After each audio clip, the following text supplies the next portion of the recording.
ஆண்டவராகிய இயேசு நாமத்தினாலே மீண்டுமாக அதிகாலை உபவாச ஜெபங்களிலே தேவ சமூகத்தை தேடி வந்திருக்கக்கூடிய உங்கள் ஒவ்வொருவரையும் இயேசு நாமத்தினாலே வாழ்த்து வரவேற்கிறேன்.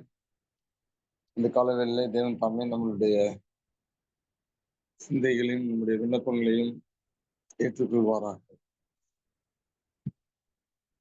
நாளே தேவ சமூகத்தை நோக்கி பார்த்த பொழுது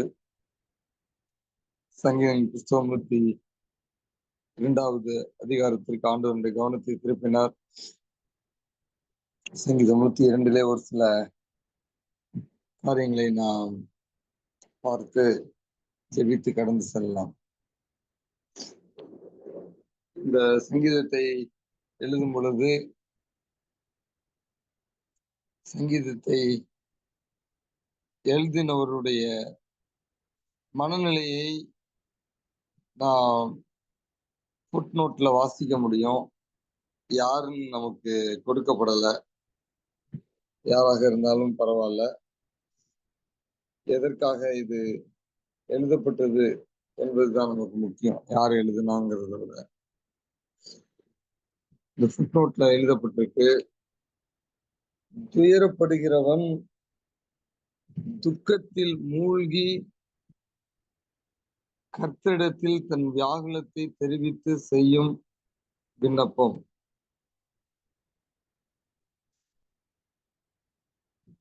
இந்த ஃபுட்நோட்ல ஒரு மிக முக்கியமான ஒரு வார்த்தை, குறிப்பாக ஆங்கிலத்திலே படிக்கும் பொழுது a prayer of the afflicted when he is overwhelmed, மூழ்கி அப்படின்னு தமிழ்ல கொடுக்கப்பட்டிருக்கு.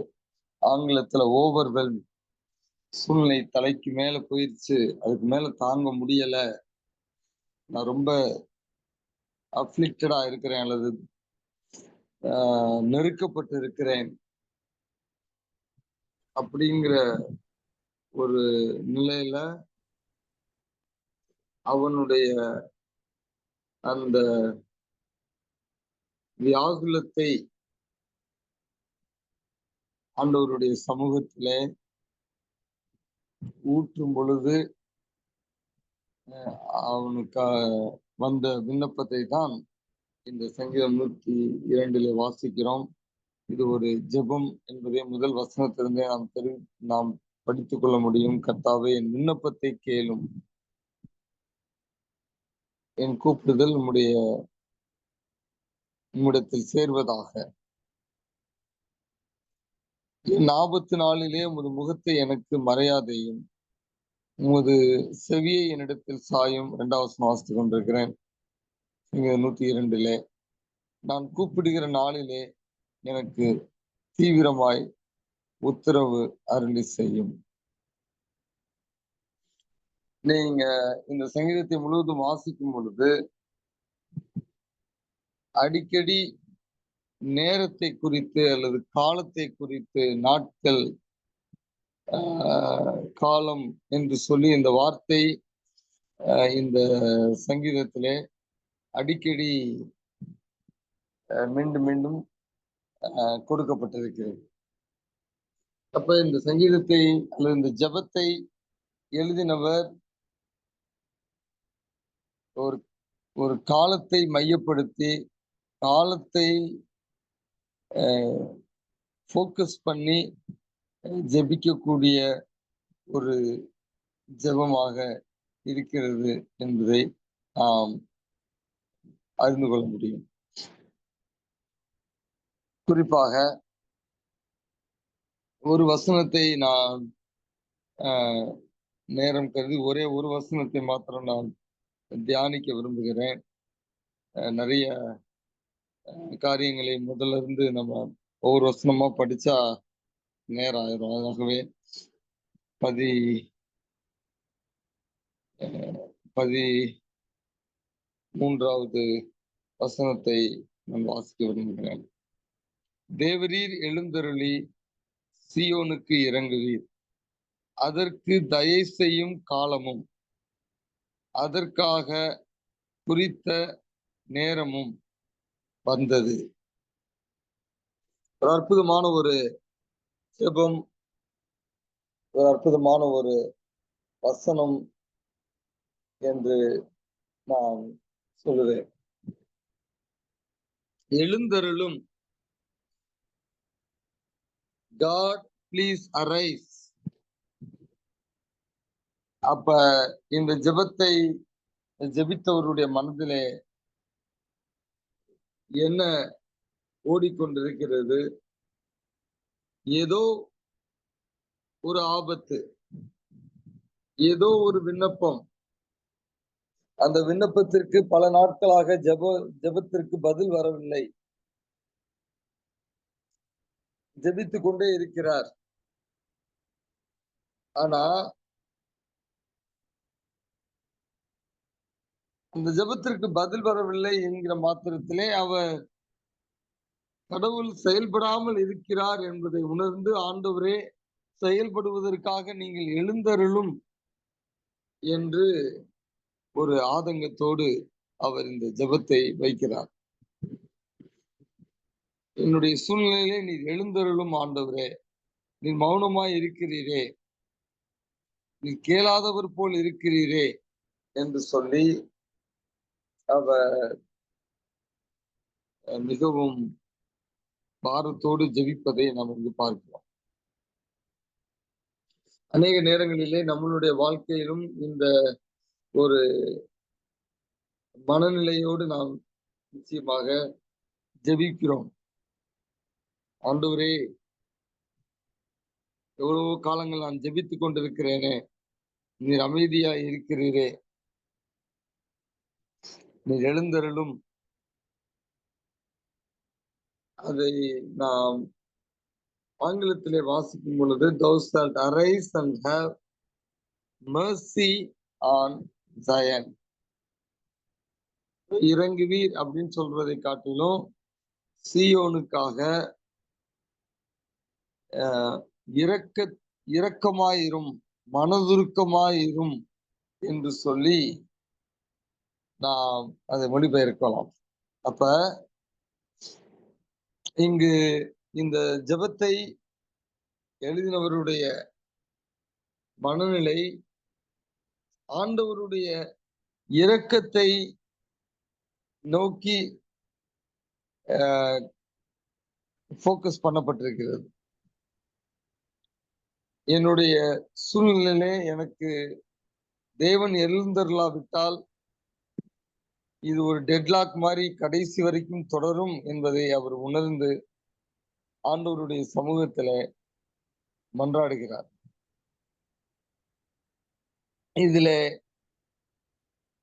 மிகவும் முக்கியமான காரியம் நான் என்ன சொல்ல விரும்புகிறேன் என்றால், அடுத்த பிரைஸ், அதற்கு தயை செய்யும் காலமும் அதற்காக குறித்த நேரமும் வந்தது. அப்ப ஒரு குறிப்பிட்ட காலகட்டத்தை குறித்து இரண்டு விதமாக காலத்தை குறித்து சொல்லப்பட்டிருக்கிறது. தயை செய்யும் காலம், குறித்த நேரம். அப்ப இந்த சங்கீதத்தை எழுதினவர் ஆண்டவரிடத்திலே ஜெபிக்கும் பொழுது அவருக்கு மனதின் ஆழத்திலே என்னுடைய விடுதலைக்கான நேரம் வந்துவிட்டது என்கிற ஒரு உந்துதல் அவருக்கு வந்தது. அதிலிருந்து நாம் என்ன தெரிந்து கொள்கிறோம்? தேவனுடைய பிள்ளைகளுக்கு அவர்களுடைய பிரச்சனைகள், போராட்டங்களில் இருந்து ஒரு விண்டோ ஆஃப் டெலிவரன்ஸ், விடுதலைக்கான ஒரு காலகட்டத்தை அவர்களால் யூகிக்க முடியும், இனம் கொண்டு கொள்ள முடியும், அதை ஆவியானவருடைய மனதிலே உணர்த்த முடியும், கொண்டு வர முடியும் என்கிற ஒரு நற்செய்தியை நாம் இதிலிருந்து நாம் படிக்கலாம். ரொம்ப மிக முக்கியம். எல்லா நாளுமே ஒரே நாள் கிடையாது. நாம் அதை நன்கு தெரிந்து கொள்ள வேண்டும். ஜெபிக்கக்கூடிய தேவனுடைய பிள்ளைகளுக்கு அல்லது தேவனை சார்ந்து வாழக்கூடிய பிள்ளைகளுக்கு, தேவனை நம்பி வாழக்கூடிய பிள்ளைகளுக்கு they must know or understand what kind of season they are in. எந்த விதமான காலகட்டத்திலே நாம் இருக்கிறோம் என்பதை நாம் உணர வேண்டும். நாம் ஜெபிக்கும் பொழுது தேவன் நம்மை அப்படிப்பட்ட காலகட்டத்திலே நம்மை நடத்துகிறார் என்கிற உணர்வை ஆவியானவர் நமக்கு நிச்சயமாக கொடுப்பார். எல்லா சீசனும் ஒரே மாதிரி இருக்காது. அதைத்தான் நாம் இங்கு பார்க்கிறோம். ஒரு காலகட்டம் இருந்தது, இந்த ஜெபத்தை எழுதினவர் தேவன் அமைதியாகவே இருந்து கொண்டிருக்கிறார், தேவன் செயல்படாமலே இருக்கிறார் என்கிற அந்த ஒரு சீசன். இப்ப அவருக்கு தெரிந்து விட்டது. இப்ப நம்ம we are entering into a breakthrough season. அப்ப நம்ம ஆண்டவரிடத்தில் அதற்காக ஜெபிக்க வேண்டும். நீ தயவு செய்யும் காலம், அதற்காக குறித்த நேரம் வந்துவிட்டது. அப்ப நம்ம வாழ்க்கையில, குறிப்பாக நம்மளுடைய ஜெப வாழ்க்கையில இப்படிப்பட்ட நிச்சயத்தோடு நாம் ஜெபிக்கிறோமா? நாம் எந்த சீசன்ல இருக்கிறோம் என்பதை நம்மால் இனம் கண்டு கொள்ள முடிகிறதா? அப்படி இனம் கண்டு கொண்டு நம்முடைய வாழ்க்கையை நடத்தினாதான் நம்மளும் இந்த சங்கீதத்தை எழுதினவரை போல கான்பிடென்டா, ஆண்டவரே ஏன்னா இன்னைக்கு இந்த காலம் வந்து விட்டது என்று சொல்லி நம்மால் ஜெபிக்க முடியும். அப்ப இந்த வசனத்திலிருந்து ஆண்டவர் நமக்கு பேசக்கூடிய ஒரு மிக முக்கியமான ஒரு காரியம் என்னவென்றால், there is a set time for deliverance or for prayers to be answered, and more importantly, God's children will somehow know it. தேவன் குறித்த காலத்திலே நமக்கு பதில் கொடுப்பார். அப்படி பதில் கொடுக்கக்கூடிய தேவன் அந்த காலம் வந்துவிட்டது என்பதை ஆவியானவரை கொண்டு நமக்கு உணர்த்துவார் என்பதை நாம் இந்த வசனத்திலிருந்து நாம் வாசிக்கிறோம். வேதாகமத்திலே பல இடங்களிலே நாம் இதற்கான சான்றிதழை நாம் படிக்க முடியும். குறிப்பாக இயேசு கிறிஸ்துவனுடைய வாழ்க்கையிலே அதிகமாக நாம் இதை படிக்க முடியும்.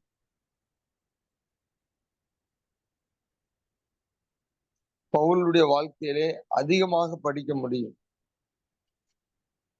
இயேசு கிறிஸ்துவிற்கு எப்பொழுது எந்த இடத்திலே நாம் இருக்க வேண்டும், இந்த காலகட்டம் எதற்கான காலகட்டம் என்பதை அவருடைய வாழ்க்கையிலே துல்லியமாக அவர் அறிந்து செயல்பட்டார். அதுல மிக முக்கியமான ஒரு காலகட்டம் அவருடைய மரணத்தை குறித்து அவர் தெளிவாக, அவருடைய பாடுகளை குறித்து தெளிவாக அவர் அறிந்தார். நேரம் வந்துருச்சு, வாங்க எருசலேமுக்கு போவோம் என்று சொல்லுவார்.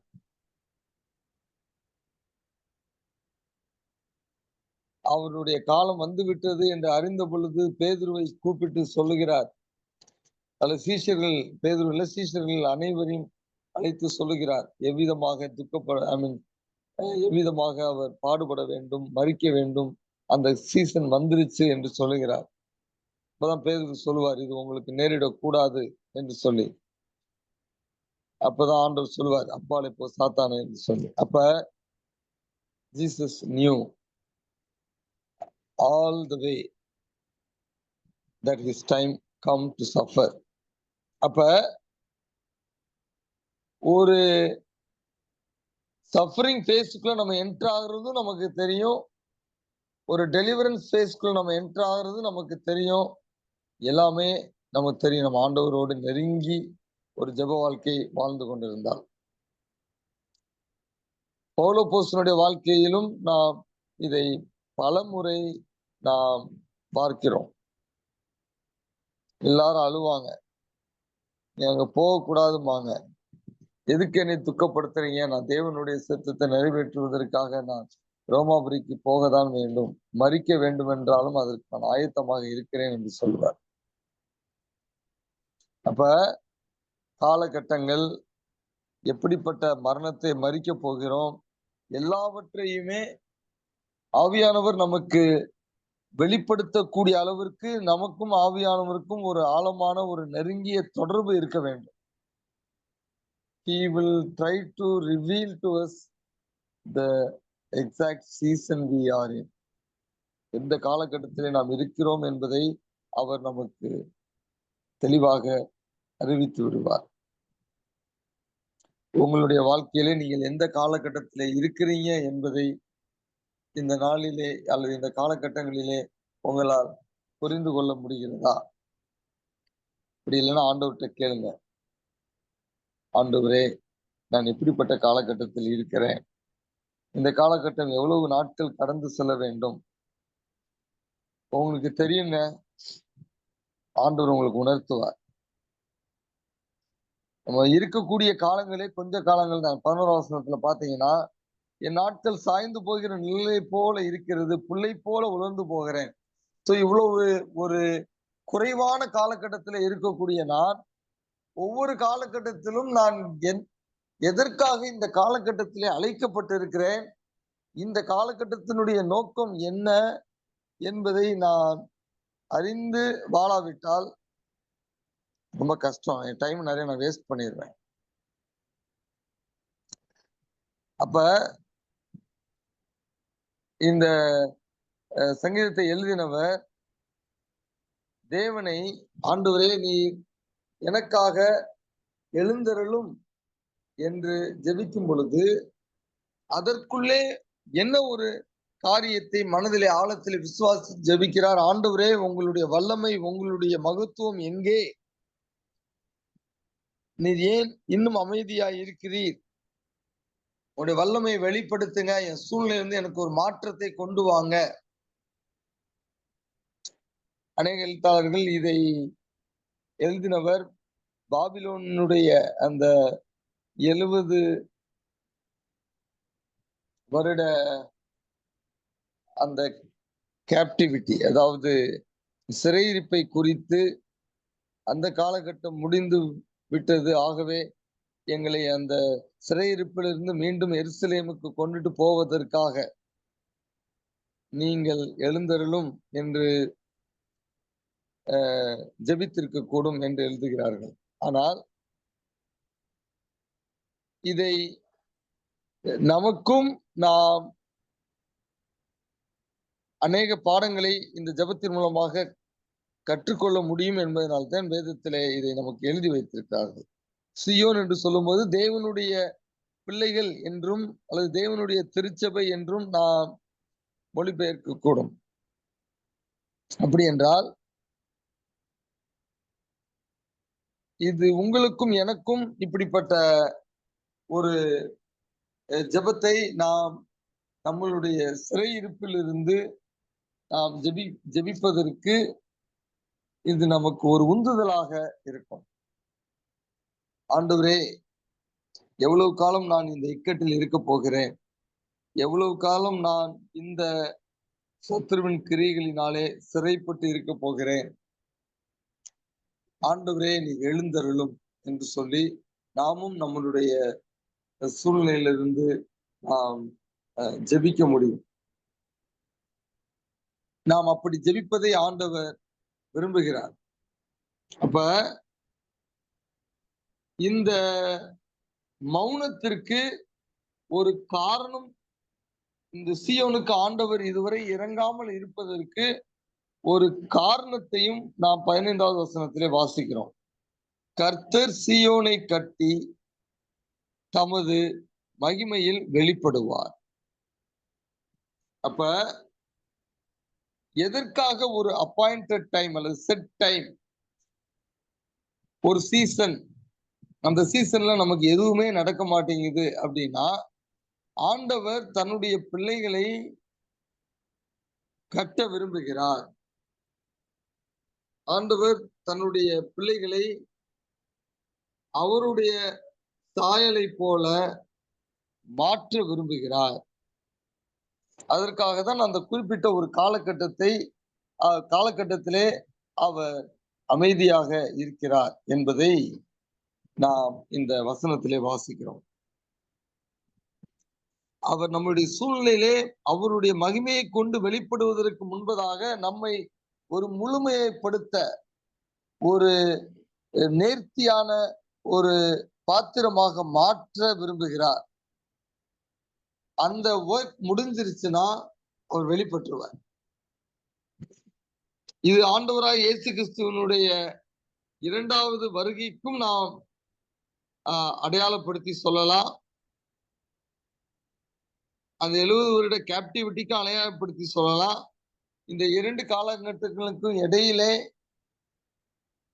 நம்மளுடைய வாழ்க்கையும் ஆண்டவர் நம்மை அவருடைய மனவாட்டியாக பார்க்கிறபடினாலே, நம்மை அந்த மணவாளனுக்கு ஏற்ற மணவாட்டியாக மாற்றுவதற்காக அவர் ஒரு குறிப்பிட்ட காலகட்டங்களை எடுத்து நம்மை உருவாக்கி நமக்கு ஒரு வெற்றியை அல்லது பிராஸ்பெரிட்டியை கொடுக்க அவர் சித்தமுள்ளவராய் இருக்கிறார் என்பதை நாம் இங்கு வாசிக்க முடியும். ஆகவே அநேக நாட்கள் நான் ஜெபித்து எனக்கு பதில் வரவில்லை என்றால் ஆண்டவரிடத்துல அந்த விண்டோ ஆஃப் டெலிவரன்ஸை கேளுங்க. எழுந்தருளும் ஆண்டவரே, என்னுடைய விண்டோ ஆஃப் டெலிவரன்ஸ் சீக்கிரமா வரட்டும் ஆண்டவரே. நீங்க இந்த சங்கீதத்திலே ஒரு இடத்துல வாசிச்சீங்கன்னா ஆங்கிலத்திலே ஸ்பீடிலி என்கிற ஒரு வார்த்தை வருகிறது. சீக்கிரமா இறங்கி வாங்க ஆண்டவரே, என்னுடைய சூழ்நிலை நான் ரொம்ப நாளா கஷ்டப்பட்டு கொண்டு இருக்கிறேன், சீக்கிரமா எனக்கு விடுதலையை தாரும் ஆண்டவரே. இந்த இந்த வசனங்களை நான் வாசிக்க விரும்பல. ஏன்னா இன்னும் ஒரே ஒரு வசனத்தை நாம் வாசித்து ஜெபித்து முடிக்க போகிறோம். 16வது வசனம் மிகவும் அற்புதமான ஒரு வசனம். திக்கற்றவர்களுடைய ஜெபத்தை அலட்சியம் பண்ணாமல் அவர்கள் விண்ணப்பத்தை அங்கீகரிப்பார். ஆங்கிலத்திலே டெஸ்டிடியூட் என்கிற வார்த்தை பயன்படுத்தப்பட்டிருக்கிறது. மிகவும் ஒரு புவர் ஸ்டேட்டுக்கு தள்ளப்பட்டு, அதான் திக்கற்றவர்கள்னா அவ்வளவுதான். You have reach the end of the means, all your means, எல்லாமே முடிஞ்சு போச்சு, இனிமே ஒண்ணுமே இல்லை அப்படிங்கிற நிலைக்கு தள்ளப்பட்டு, அந்த நிலையிலிருந்து ஜெபிக்கக்கூடிய ஒருவனுடைய ஜெபத்தை ஆண்டவர் அலட்சியம் பண்ண மாட்டார். அந்த வார்த்தை எனக்கு மிகவும் பிடித்த ஒரு வார்த்தை. நம்ம மிகவும் தள்ளப்பட்ட சூழ்நிலை இருக்கும் பொழுது நிறைய பேர், நம்முடைய உறவினர்களா இருக்கலாம், நம்முடைய ஈவன் சம்டைம்ஸ் நம்மளுடைய ஃப்ரெண்ட்ஸ், நம்ம உண்மையான ஃப்ரெண்ட் இல்ல, ஃப்ரெண்டுன்னு ஒரு சிலர் நினைச்சிருப்போம் தெரியாம. அவங்களாம் நம்மள, ஏன் சமயத்துல குடும்பத்துல இருக்கிறவங்களே கூட வேலை செய்யக்கூடியவங்க, சர்ச்சில் இருக்கக்கூடிய விசுவாச பிள்ளைகள் நம்மை பல காலகட்டங்களிலே நம்மளுடைய நிலையை பார்த்து நம்மை அலட்சியம் பண்ணுவாங்க. ஆனா ஆண்டவரை குறித்து வசனம் என்ன சொல்லுகிறது? நான் மிகவும் நெருக்கப்பட்ட சூழ்நிலையில் இருக்கும் பொழுது, தள்ளப்பட்ட சூழ்நிலையில் இருக்கும் பொழுது, அவர் நான் பண்ணக்கூடிய விண்ணப்பத்தை அவர் அலட்சியம் பண்ண மாட்டார் என்று இந்த சங்கீதத்தை எழுதினவர் மிகவும் நம்மை உற்சாகப்படுத்தும்படியான ஒரு காரியத்தை சொல்லுகிறார். அநேக நேரங்களிலே நம்மளுடைய ஜெபத்தை ஆண்டவர் அலட்சியம் பண்ணுகிறார் என்கிற ஒரு உணர்வை சாத்தான் நமக்கு கொண்டு வருவான். அதுதான் அநேக நேரத்திலே நாம் ஜெபிப்பதை அது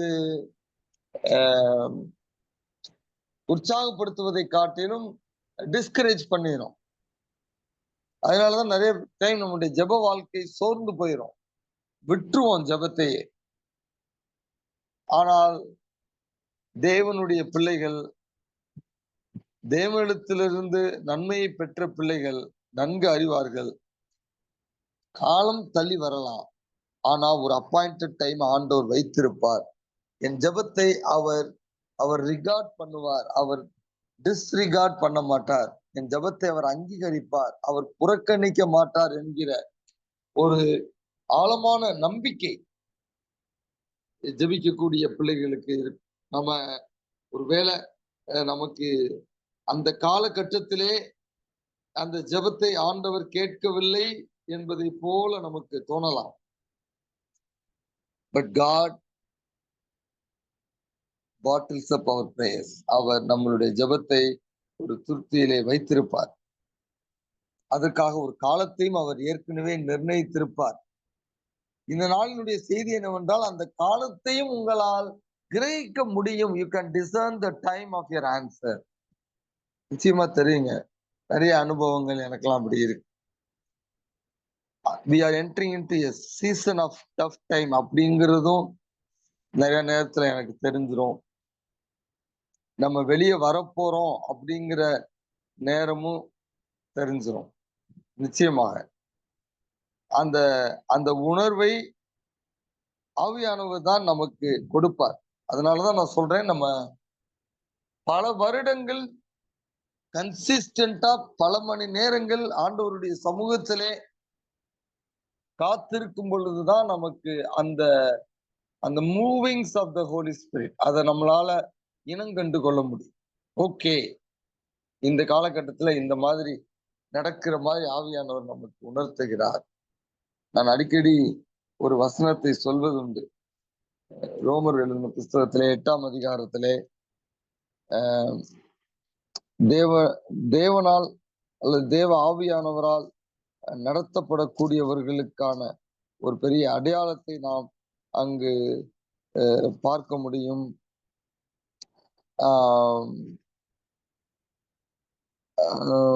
ரோமர் 8ஆம் அதிகாரத்திலே 14வது வசனத்திலே, மேலும் எவர்கள் தேவனுடைய ஆவியினாலே நடத்தப்படுகிறார்களோ அவர்கள் தேவனுடைய புத்திரராய் இருக்கிறார்கள்.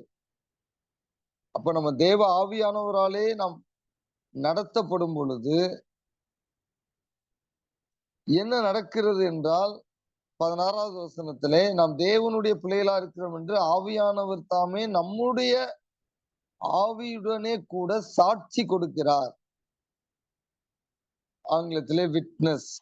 அப்ப ஹோலி ஸ்பிரிட், அதாவது ஆவியானவர் தாமே நம்முடைய ஆவியானவருடைய நமக்குள்ள இருக்கக்கூடிய ஸ்பிரிட் காம்பனன்ட்டுக்கு ஒரு விட்னஸ் அனுப்புவார் என்று சொல்லி இந்த வசனத்திலே வாசிக்கிறோம். இதை நாம பலமுறை நான் பேசியிருக்கிறேன் என்று நினைக்கிறேன். இப்ப நம்ம ஆழமா பேசுறதுக்கு நேரம் இல்லை.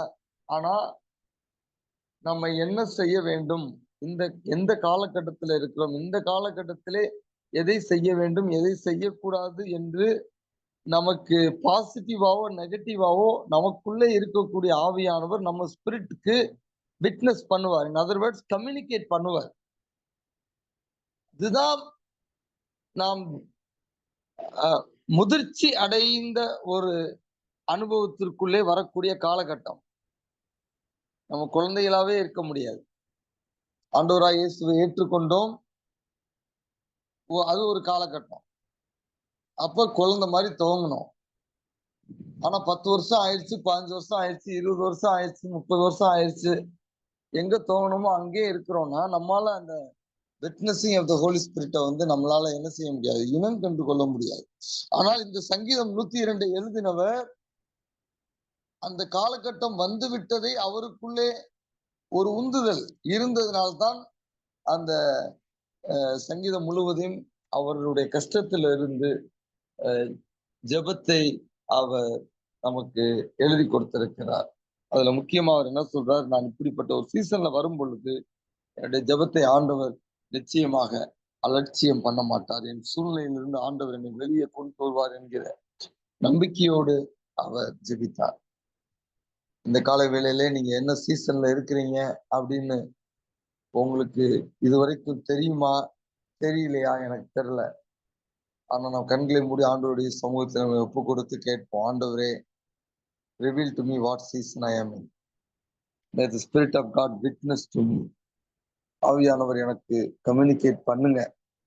நான் எந்த காலகட்டத்துல இருக்கிறேன், ஏன் ஸ்டாக்னண்டா இருக்கு என் லைஃப், ஏன் என் குடும்ப வாழ்க்கை, ஏன் என்னுடைய வேலை வாழ்க்கை, ஏன் என் பிள்ளைங்களுடைய சூழ்நிலை ஏன் ஸ்டாக்னண்டா இருக்கு, என் கணவனை குறித்து, என் மனைவியை குறித்து, யாரை குறித்து உங்களுக்கு மனபாரம் இருக்கிறதோ ஆண்டவர்கிட்ட கேளுங்க. ஆண்டவரே, when is the appointed time, Lord?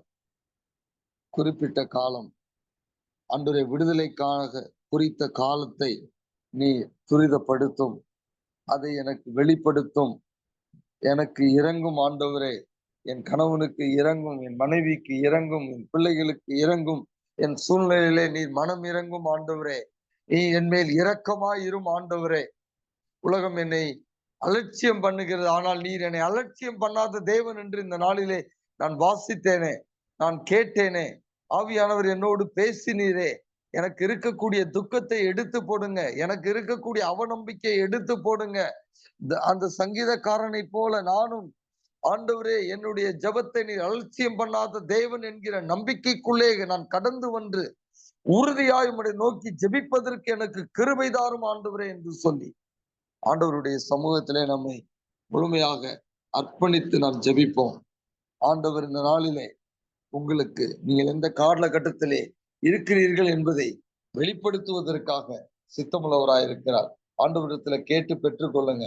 ஆண்டவரே, என்னுடைய காலத்தை நீ உணர்த்தும், என்னுடைய காலத்தை நீ துரிதப்படுத்தும் என்று சொல்லி ஆண்டவருடைய சமூகத்துல நீங்கள் பாரத்தோடு ஜெபியுங்கள். ஆண்டவர் நிச்சயமாக உங்களுக்கு அவருடைய காலகட்டங்களை வெளிப்படுத்துவார். அவர் உங்க சூழ்நிலையிலே எழுந்தருளும்படியாக அவரை நிர்பந்தம் பண்ணுங்க. God, arise in my life, arise in this situation and do a favor for me, O God. எனக்காய் தயவு செய்வதற்காய் இந்த சூழ்நிலையில இந்த காலகட்டத்திலே நீர் எனக்காய் எழுந்தருளும் ஆண்டவரே, என் குடும்பத்திற்காய் எழுந்தருளும் ஆண்டவரே, என் கணவனை மாற்றுவதற்காய், என் மனைவியை மாற்றுவதற்காய், அல்லது என்னுடைய ஆண்டவரே இன்லாஸை நீ மாற்றுவதற்காய், என்னுடைய சரீர சூழ்நிலையை மாற்றுவதற்காய், என்னுடைய பொருளாதார சூழ்நிலையை மாற்றுவதற்காய் நீர் எழுந்தருளும் ஆண்டவரே.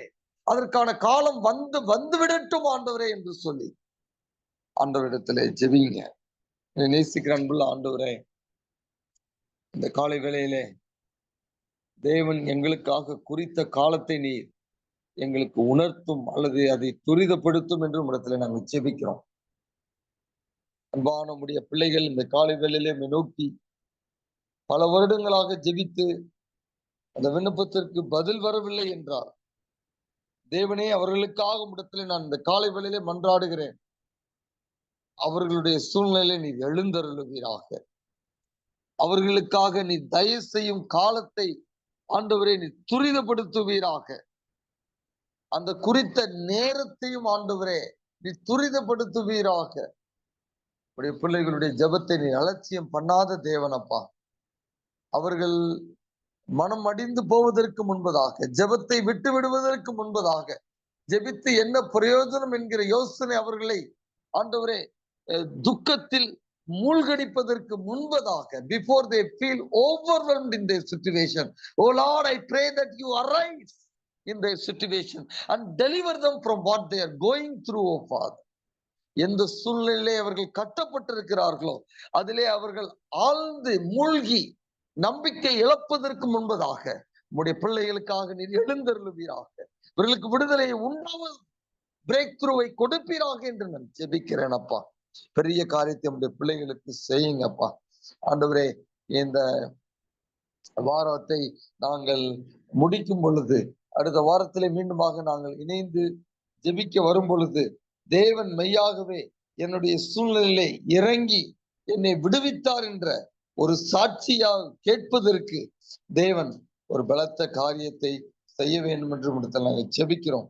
இந்த வருடத்தினுடைய 6வது மாதத்தை நாங்கள் ஆல்மோஸ்ட் முடிக்கக்கூடிய அந்த கடைசி வாரத்திலே நாங்கள் வந்திருக்கிறோம்ப்பா. அன்புள்ள தேவனே, நீர்தாமே எங்களுக்காக நீர் கடந்த 6 மாதம் நீர் யுத்தம் பண்ணி நம்முடைய தயவிற்காக நாங்கள் நன்றி செலுத்துகிறோம். வருடத்தின் மத்தியிலே ஆண்டவரே நாங்கள் வந்திருக்கிறோம். இந்த வருடத்தை பாதியை கடப்பதற்கு உதவி செய்ததற்காக உமக்கு நன்றி செலுத்துகிறோம். அடுத்த பாதியை கடப்பதற்குரிய பலனையும் நீ இந்த புதிய மாதத்திலிருந்து நாங்கள் பெற்றுக்கொள்வதற்கு உம்மிடத்திலே நாங்கள் விண்ணப்பத்தை வைக்கிறோம். எங்கள் பிள்ளைகள் அனைவரும் உடைய குடும்பத்தையும் வரக்கூடிய புதிய அரை ஆண்டையும் நீ பாதுகாப்பீராக. இந்த இரக்கம் இவர்கள் மேல், இவருடைய சூழ்நிலைகள் மேல் இருப்பதாக. பலத்த காரியத்தை, பெரிய காரியத்தை பிள்ளைகளுக்காக இந்த 6 மாதங்களிலே, முதல் 6 மாதங்களிலே செய்யாததை 2வது பகுதியிலே பிள்ளைகள் பெற்றுக்கொள்வதற்கு கிருபை செய்யுங்க. உனக்கு நன்றி செலுத்துறவங்க ஜெபத்தை எல்லாம் நீங்க கேட்டதற்காய் இயேசுவின் நாமத்தில் பிதாவே, ஆமென். தேவன் ஒரு ஆசீர்வதிப்பாராக. கடந்து போக வேண்டும் என்கிறவர்கள் கடந்து போகலாம். அவருடைய விண்ணப்பத்தை வைக்க வேண்டும் என்கிறவர்கள் விண்ணப்பத்தை வைக்கும்படி கேட்டுக்கொள்கிறார்.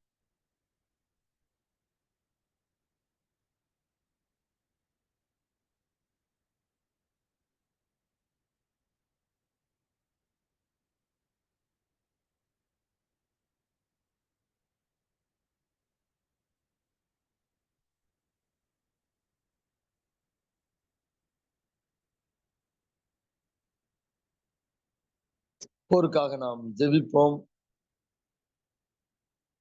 இஸ்ரேல் ஈரான் பிரச்சனை இப்ப அமெரிக்காவும் உள்ள வந்ததுனால மிகப்பெரிய ஒரு பதட்டம் உலக நாடுகளிலே திகழ்கிறது. குறிப்பாக அந்த மிடில் ஈஸ்ட் என்று சொல்லுவாங்க, அந்த கிழக்கத்திய கல்ஃப் நாடுகளிலே எல்லாரும் ஹை அலர்ட்ல இருக்கிறாங்க. எப்ப என்ன நடக்கும் தெரியாத ஒரு சூழ்நிலை. ஆண்டவர் சீக்கிரமாக சமாதானத்தை கொண்டு வர வேண்டும். ஆண்டவருடைய திட்டம் என்னவோ அதை நிறைவேற்ற வேண்டும் என்று சொல்லி நாம் ஜெபிப்போம். அன்புள்ள ஆண்டவரே, அருமையான உம்முடைய பிள்ளைகள், கிழக்கத்திய நாடுகளில் இருக்கக்கூடிய உம்முடைய பிள்ளைகளுக்காக ஜெபிக்கிறோம். இந்த வாரத்தில் ஆண்டவரே, இந்த போர் இன்னும் ஒரு விஸ்வரூபம் எடுத்திருப்பதை நாங்கள் பார்க்கிறோம். அமெரிக்காவிலே இருந்து தாக்குதல் வந்ததினாலே ஒரு பெரிய பதற்றம் ஏற்பட்டிருக்கிறது. ஆண்டவர் தாமே யுத்தங்களின் செய்திகளையும் கேள்விப்படுவீர்கள் என்று நீ தீர்க்கதரிசனமாக சொன்ன காலகட்டங்கள் ஆண்டவரே மிகவும் துல்லியமாக ஒவ்வொரு நூற்றாண்டிலும் நிறைவேறிக் கொண்டிருப்பதை நாங்கள் பார்க்கிறோம். சென்ற நூற்றாண்டிலே 2 உலக யுத்தங்கள், இந்த நூற்றாண்டிலும் ஆண்டவரே பல இடங்களிலே யுத்தங்கள், யுக்ரைன் ரஷ்யாவால் பல நாட்களாக சென்று கொண்டிருக்கிறது. அதற்கு ஒரு தீர்வில்லாமலே போய் கொண்டிருக்கிறது. சைனா தைவானை அடிப்பதற்காக ஆயத்தப்படுத்தி கொண்டிருக்கிறாங்க. ஆப்பிரிக்க நாடுகளிலே அநேக யுத்தங்கள். ஆண்டவரே, இப்படிப்பட்ட காலகட்டங்களிலே நாங்கள் ஒரு பெரிய எழுப்புதலை நீர் கொண்டுட்டு வாரும். தேசங்களிலே அந்த எழுப்புதல்கள் தேசங்களிலே இயேசுவை தெய்வமாக ஏற்றுக்கொள்வதற்கான சூழ்நிலை உருவாக்கட்டும். அதன் மூலமாக உடைய வருகை சீக்கிரமாய் இருக்கட்டும் என்று சொல்லி நாங்கள் ஜெபிக்கிறோம். கர்த்தர் பெரிய காரியங்களை செய்யுங்க. இயேசுவின் நாமத்தில் பிதாவே, ஆமென். சகோதரி ஜோனா அவர்களுக்காக சென்ற வாரம் நாம் ஜெபித்தோம். ஆண்டவர் அந்த சர்டிபிகேட் அவங்களுக்கு நாம் ஜெபித்தபடி காசு கொடுக்காமலே பெரும்படியான கிருபையை செய்தார். ஆண்டவருக்கு நன்றி செலுத்துவோம். நாளை தினத்திலே அவர்களுடைய பிஹெச்டிக்கான வைவா இருக்கிறது. அதற்காகவும் ஜெபிக்க கேட்டுக்கொண்டிருக்கிறாங்க. ஆண்டவரே, ஜோனாவுக்காக நாங்கள் எல்லாரும் ஒருமுனப்பட்டு ஜெபித்த ஜெபத்தை தேவன் கேட்டு பணம் கொடுத்தாதான் சர்டிபிகேட் கொடுப்போம் என்று சொன்னவர்களுடைய மனதை மாற்றி ஆண்டவரே அவர்கள் இலவசமாக அந்த சர்டிபிகேட்டை திரும்பி கொடுத்ததற்காக உங்களுக்கு நாங்கள் நன்றி செலுத்துகிறோம். தொடர்ந்து ஆண்டவரே நீதாமே சகோதரி நாளை தினத்திலே இந்த பிஹெச்டி வைவாக்காக ஆயத்தப்பட்டு கொண்டிருக்கும் அதற்கு தேவையான ஞானத்தை, குறிப்பாக மனபலத்தை தாங்க, தைரியத்தை தாங்க, பயங்களை எடுத்து போடுங்க. கர்த்தர் யார் யாரெல்லாம் அந்த லிஸ்ட்ல இருக்கிறாங்களோ அவங்களிடத்துல பேசி தெளிவாக ஆண்டவரே இந்த காரியத்தை மகள் அவர்கள் கேட்பதை புரிந்து கொண்டு பதில் கொடுத்து இந்த வைவா சக்சஸ்ஃபுல்லாக முடித்தேன் என்று சொல்லி சாட்சி சொல்லும்படியாக மீண்டும் நாங்கள் அதற்காக நன்றி சொல்லும்படியாக கர்த்தர் கிருபை செய்யுங்க. உங்களுக்கு நன்றி செலுத்துகிற ஜெபத்தை கேட்டதற்காக இயேசுவின் நாமத்தில் பிதாவே, ஆமென்.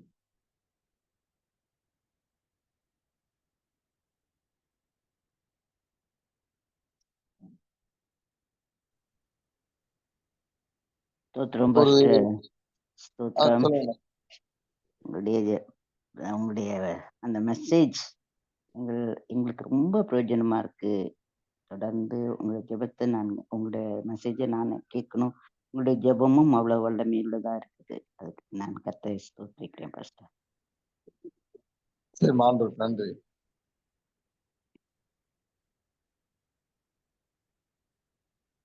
ஒரு சகோதரிக்காக நாம் ஜெபிக்க வேண்டும். அவர்களுடைய சரீரத்திலே திடீரென்று, நான் பேர் சொல்ல விரும்பல, பட் ஜெப விண்ணப்பத்தை வைத்திருக்கிறாங்க. அவங்க சரீரத்திலே திடீரென்று ஒரு பலவீனம், நிறைய வாந்தி எடுத்துட்டு இருக்கிறாங்க.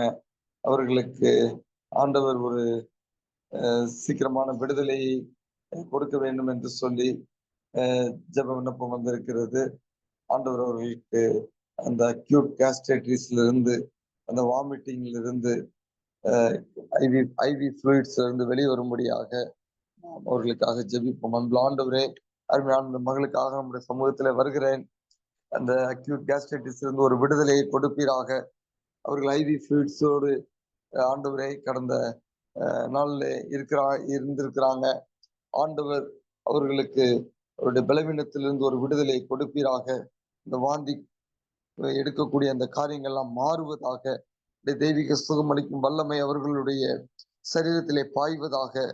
ஆண்டவர் சீக்கிரமாக அவர்கள் ஐவி ஃப்ளூயிட்ஸ் வெளியெடுத்து ஆண்டவரே அவர்கள் நார்மலாக சாப்பிடக்கூடிய சூழ்நிலைகளை உருவாக்கி கொடுப்பீராக. எதனால் வந்ததோ அதை மருத்துவர்களுக்கு உணர்த்தி அதிலிருந்து ஆண்டவரே அவர்கள் விடுதலை பெறுவதற்கு சரியான ட்ரீட்மெண்ட்டை கொடுக்க தேவன் அதற்குரிய அனைத்து காரியங்களையும் செய்வீராக. நமக்கு நாங்கள் நன்றி செலுத்துகிறோம். அவனுடைய ஜெபத்தை கேட்டதற்காக இயேசுவின் நாமத்தில் பிதாவே, ஆமென்.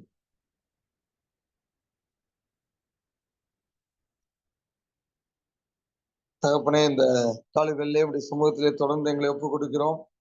தேவன் தாமே எங்களுடைய விண்ணப்பங்களை எல்லாம் நீர் கேட்டதற்காக உமக்கு நன்றி செலுத்துகிறோம். என்னோடு இணைந்து ஜெபிக்கக்கூடிய அனைத்து பிள்ளைகளுடைய குடும்பங்களும் உடைய கருத்திலே கொடுக்கிறேன். தகப்பனே, பிள்ளைகளை நீங்க ஆசீர்வதிங்க. ஒவ்வொருவருடைய மனதிலும் அநேக விதமான விண்ணப்பங்கள் இருப்பதை நீ அறிகிறீர். குடும்ப சூழ்நிலைகளை அறிகிறீர். ஆண்டவரே, உறவுகள் இருக்கக்கூடிய பிரச்சனையோடு இருக்கக்கூடிய பிள்ளைகள் உண்டு. ஆண்டவர், எனக்கு இறங்கக்கூடிய காலம் ஏன் இன்னும் வரவில்லை என்கிற ஏக்கத்தோடு இருக்கக்கூடிய பிள்ளைகள் உண்டு. அந்த சூழ்நிலைகளை கர்த்தர் சீக்கிரமாக மாற்றுவீராக என்று நாங்கள் ஜெபிக்கிறோம். ஆண்டவரே, தகுந்த துணை என்னுடைய பிள்ளைக்கு வேண்டும் என்று சொல்லி பிள்ளைக்காக அல்லது தனக்காக ஜெபிக்கக்கூடிய பிள்ளைகளும் உண்டு. ஆண்டவரே, ஏற்ற வேளையிலே தகுந்த துணையை காண்பிப்பீராக. நெடுநாட்கள் காத்திருப்பது இருதயத்தை இழைக்க பண்ணும், விரும்பினது வரும்போது ஜீவ விருட்சம் போல இருக்கும் என்று வாசிக்கிறோமே.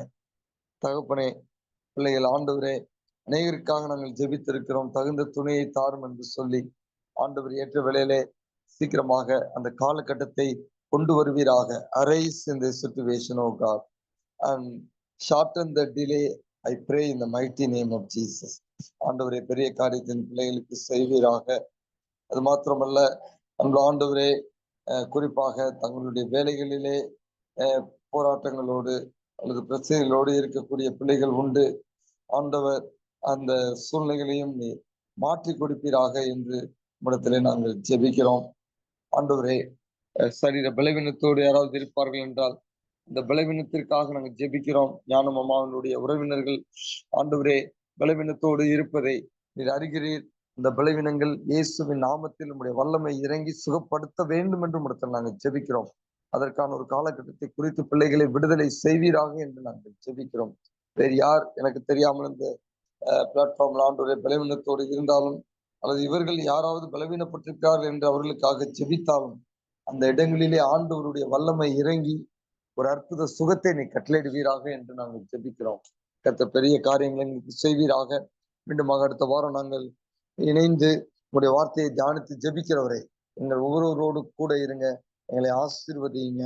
உங்களுடைய நன்மை, உங்களுடைய சமாதானம், உங்களுடைய ஆரோக்கியம் எங்களை தொடருவதாக இயேசுவின் நாமத்தில் கேட்கிறோம் பிதாவே, ஆமென். தேவன் நம்ம ஒரு ஆசீர்வதிப்பாராக. கடந்து செல்லலாம் சமாதானத்தோடு.